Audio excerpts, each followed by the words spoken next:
The rain in Seattle doesn't wash things clean, it just makes the grime slicker. That Sunday the city was drowning under a slate-grey sky, but inside the Metropolitan Grill the air was warm, smelling of aged steak and old money.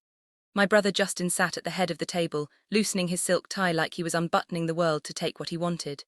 Beside him, my parents, Robert and Patricia, were beaming. They looked at him the way people look at a winning lottery ticket they haven't cashed yet, so Victoria, Justin said, swirling his cabinet. He didn't look at me, he never looked at me. Still playing with your little gadgets in the basement, what's it called again, eco-something. Ecosphere, I said, my voice was steady. It always had to be, right, cute, he chuckled, a sound devoid of humor. Well, keep at it. Maybe one day you'll make enough to move out of that rental. My mother laughed. It was a sharp, brittle sound. Oh, Justin, don't tease her. Not everyone has your ambition. Victoria is. Happy with less, aren't you, dear? Actually, I started, but my father cut me off. He leaned forward, his face flushed with wine and self-importance. Listen, Victoria, we're proud of you for trying, but let's be realistic. You'll never own a waterfront estate like your brother is about to buy. He's closing on a Mercer Island property next week. 7 bedrooms, private dock, the works. He gestured around the restaurant as if he owned it. That's real success. You stick to your little science projects. Leave the heavy lifting to the men. The table erupted in laughter. It wasn't warm, it was exclusionary, a wall of sound built to keep me out. I didn't argue, I didn't defend my revenue streams or my Series B funding. I didn't mention that Ecosphere had just signed a contract with the Department of Energy. Instead, I picked up my wine glass. I took a slow, deliberate sip. The liquid was cool and sharp against my tongue. I smiled. It was a small smile, private, lethal, because 48 hours ago I had sat in a quiet office across town. I had signed a stack of documents thick enough to choke a horse, and then I had wired $5.5 million in cash. The Mercer Island estate my father was bragging about, the one Justin was about to buy, it was already mine. Before I tell you how I bought the house they said I couldn't afford, drop a comment and let me know where you're listening from and what time it is for you right now. I'd love to know who's part of our community. I grew up in a house where affection, currency and I was always overdrawn. The architecture of my family was built on a simple foundation. Justin was the sun and I was the cold, dark space he orbited through while he was crashing sports cars and getting laid out with checks my parents could barely afford. I was in the basement coding until my eyes burned. They called it support. I called it investment. They were investing in the asset they thought would yield the highest return. Justin was loud, charismatic, and looked great in a suit. He fit the profile of success they understood. I was quiet, analytical, and obsessed with things they couldn't see: sustainability, efficiency, algorithms. When I launched Ecosphere 5 years ago, my father asked if it was a non-profit. When I closed my Series A funding round, bringing in $15 million in revenue, my mother patted my hand and said, "That's nice, dear, but don't you think you should find a husband before you age out of the market?" Justin got a $50,000 bonus that same year. They threw him a gala at the country club. I sat in the corner of that ballroom watching them toast to his brilliance. He was leveraging debt to buy status. His watch cost more than his net worth, but to them he was a king. I realized then that it wasn't about money. It was never about money. It was about the scapegoat mechanism. In sociology, the scapegoat isn't just the person who gets blamed. They are the vessel for the family's collective anxiety. My parents were terrified of irrelevance. They projected their need for status onto Justin, living vicariously through his risky bets, and they projected their fear of failure onto me. If I succeeded without their help, without their approval, it meant their entire worldview was wrong. It meant they hadn't made me, so they had to minimize me. They had to frame my empire as a hobby and my millions as luck. Because if they admitted I was the powerful one, they would have to admit they had bet on the wrong child. That Sunday night, I went back to my rental. A sleek, modern penthouse they assumed I was subletting from a friend. I walked to the window and looked out at the city lights reflecting off the dark water. I thought about the Mercer Island house. It wasn't just a property, it was a symbol. It was the ultimate status symbol in Seattle: waterfront, private dock, old money, prestige. It was everything Justin wanted. It was everything my parents wanted him to have so they could brag about it at the club, and he needed it. I knew he needed it. My sources in the industry, quiet, reliable people who respected Ecosphere's balance sheet, had told me Justin was over-leveraged. He needed a trophy asset to secure a new line of private credit. He was buying the house to save his career. He thought he was the only player at the table. He didn't know I owned the casino. I opened my laptop. I pulled up the listing for the estate. It was pending. The sellers were accepting offers until Tuesday. Justin had put in a bid that was contingent on financing. He was waiting. For a bank loan, I wasn't waiting for anything. I drafted an email to my broker. Subject line: immediate cash offer 5.5 million. This wasn't revenge, it was a correction. Justin bragged about the Mercer Island estate like he had already conquered it. To him, it wasn't a home. It was a distressed asset he planned to strip for parts. He had spent weeks talking about the foreclosure, laughing about how the previous owners had overextended themselves, unaware that he was standing on the exact same precipice. I'm going. To steal it, he had told my father over brandy the week before. Pick it up for pennies on the dollar, do a cosmetic remodel and flip it for a quick million. That covers the bleed on those tech shorts. He had lowered his voice for that last part, but I heard it. That was the intel I needed. Justin wasn't just buying a trophy. He was buying a lifeline. He had made some catastrophic bets in the market, leveraging family assets he had no right to touch. And now the margin calls were coming. He needed this flip to cover his tracks before anyone noticed the holes in his balance sheet. He was desperate, and desperate men make mistakes. I drove out to the property on a Tuesday morning. The rain was coming down and sheets blurring the line between the grey sky and the steel-grey water of Lake Washington. The house sat behind iron gates. A sprawling mid-century modern masterpiece of glass and cedar that smelled of pine needles and old money. I walked the perimeter. It was beautiful. It was imposing. It's exactly the kind of fortress my parents believed they deserved. I looked through the floor-to-ceiling windows into the empty living room. I could see where Justin would put his grand piano. I could see where my mother would host her charity luncheons, finally feeling like she had arrived. This house was the physical manifestation of their ego, and it was vulnerable. I called Alexander, my business partner, and the only person who knew the truth about my finances. Liquidate the dividend account, I said. I need 5.5 million in the escrow account by noon. You're doing it? Alexander asked. There was no judgment in his voice, only the sharp thrill of strategy. I'm doing it. Justin submitted his offer that afternoon. It was a strong offer, slightly above asking price, but it carried the heavy weight of contingencies. He needed a 30-day closing window. He needed a bank loan. He needed an appraisal. He was asking the sellers to wait to trust that his credit was as good as his suit. I submitted my offer an hour later. It matched his price exactly, but my terms were different. No inspection, no financing contingency, no appraisal, a 7-day close, all cash. In the world of high-stakes real estate, cash is not just king, it is a dictator. The sellers were a dissolving trust looking for a quick exit. They didn't care about Justin's potential or his family name. They cared about the wire transfer that was ready to hit their account the moment the ink dried. My broker called me at 4:00. They accepted. The other buyer didn't even get a chance to counter. They wanted the sure thing. I hung up the phone and sat in the silence of my office. My heart wasn't racing. I felt a cold, heavy calm. Justin was currently at a bar somewhere, celebrating the deal he thought he had in the bag. He was toasting to a future that had already been sold out from under him.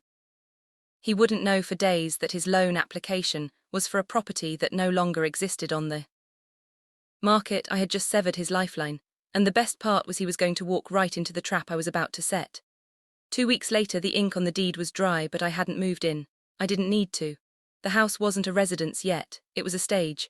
I hired a private catering company to stock the wine cellar and prepare a spread of hors d'oeuvres that cost more than my parents' monthly mortgage. Then I sent the invitations. I kept it vague. A small gathering to celebrate a new chapter, location 8842 Shoreline Drive. I didn't say I bought it. I let them fill in the blanks with their own prejudice. They would assume I was renting a guest house on the property, or maybe dating the owner, some tycoon, as Logan had mocked in my old life. They would assume I was a visitor in my own success. They arrived at 7:00 p.m. The rain had stopped, leaving the air crisp and smelling of cedar. I stood on the massive slate deck overlooking Lake Washington, wearing a silk jumpsuit that cost $3,000 but looked deceptively simple. My parents walked in first. My mother, Patricia, looked around with wide eyes, taking in the vaulted ceilings, the original Native American art I'd commissioned for the foyer, the sheer scale of the place. "Good Lord, Victoria," she said, clutching her purse. "Who are you staying with? This place is intense." "It's nice, isn't it?" I handed her a glass of Dom Perignon. My father, Robert, walked to the railing, running his hand along the mahogany. "Don't get used to this lifestyle, Victoria. It's not yours. Enjoy the perks while the guy is interested. But don't forget where you come from." "I haven't forgotten, Dad." Then Justin arrived. He strode in like he owned the place, which was ironic considering he thought he was about to. He was laughing with his wife, Jessica, until he stepped into the main hall. He froze. His eyes darted from the fireplace to the view to the distinctive spiral staircase. He knew this house. He had memorized the listing photos. He had mentally arranged his furniture in this room. What is this? Justin asked, his voice tight. Hosting, I said. He ignored the glass. This is the Mercer Island estate, the one that went pending last week. How do you know the owner? I know them very well. Is he here? Justin looked around, scanning the room for some older, wealthy man he could charm or intimidate. I need to talk to him. My financing got delayed, but I'm ready to make a counter-offer. I can offer him a quick profit if he flips it. To me right now, he was desperate. He was so desperate he was trying to cut a deal at a cocktail party. He didn't even realize he was insulting the host. You really want this house, don't you? I asked. It's not about wanting it, he snapped. It's my house, I found it, I did the due diligence. Some cash-heavy vulture swooped in at the last second. He turned to me, his eyes cold. So tell me, Victoria, who are you house-sitting for? Is he one of your little eco friends? Did you beg him to let you play princess for the night? The room went quiet. My parents looked embarrassed, but not for him. For me, they thought I was being exposed as a fraud. He's not here, Justin, I said softly. Then who signed the check? I set my glass down on the marble island. The sound was sharp like a gavel hitting a block. I did, you. Justin laughed. It was a nervous, jagged sound. Right, and I'm the King of England. Victoria, you drive a Prius. You wear thrift store cardigans. Stop trying to make this about you. I don't drive a Prius anymore, I said, and this isn't a cardigan, it's cashmere. I reached into the drawer of the marble island. I pulled out a heavy manila envelope. I didn't throw it. I slid it across the cold stone surface. It stopped right in front of Justin's hand. Open it, he hesitated. For the first time I saw fear in his eyes. He opened the envelope. He pulled out the grant deed. He stared at it. He read the address. He read the purchase price. And then he read the name on the title. Victoria Ecosphere Holdings LLC. His face went grey. 5.5 million cash. Where did you get this kind of money? Ecosphere isn't a hobby, Justin. We closed our Series B funding last month. My company is valued at $40 million. I own 60%. The silence that followed was suffocating. My mother looked at me like I was a stranger. My father looked at the deed like it was a weapon. 40 million, Robert whispered. You knew I wanted this house, Justin said. His voice was trembling. I told you, I told everyone. I had the financing lined up. I had the sellers ready. You had nothing lined up, I corrected him. You were over-leveraged. You were going to flip it to cover your bad trades. I did my due diligence, Justin. I know about the margin calls. I know about the tech shorts that blew up in your face last quarter. You spied on me. I researched my competition. That's what successful people do. Justin slammed his hand on the counter. You stole this from me. This was my deal. I needed this, and there it is, I said. You needed it. You didn't want a home. You wanted a lifeline. You wanted to use this house to fix your mistakes. You selfish little. He lunged forward, but Alexander stepped out from the hallway. He didn't say a word. He just stood there, 62 of calm, imposing authority. Justin stopped. Then my mother spoke. Victoria, you have to sell it to him. I turned to her. Excuse me, he's your brother, Patricia said, her voice rising in panic. If he's in trouble, if he needs this to stabilize his portfolio, you have to help him.